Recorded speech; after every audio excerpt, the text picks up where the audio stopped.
High guys, है सबैलाई नमस्ते छ मेरो यो मिनी ब्लगमा।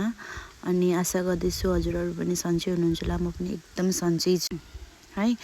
म चाहिँ ब्रेकफास्ट बनाउनुको लागि यहाँनिर है पकाइरहेको छु भेजिटेबल्स। यो चाहिँ आँटाको नुडल्स है। अनि आँटाको नुडल्स बनाउँदै थिएँ मैले चाहिँ यसलाई। अनि यसमा चाहिँ भेजिटेबल्सहरू हालेर मजाले मिक्स गरेर उयो गर्दै थिएँ हो। अनि यति अब मजाले बनाउँदै थिएँ, यति दामी भएको पनि थियो। सो हेर्दै गर्नुहोस् है।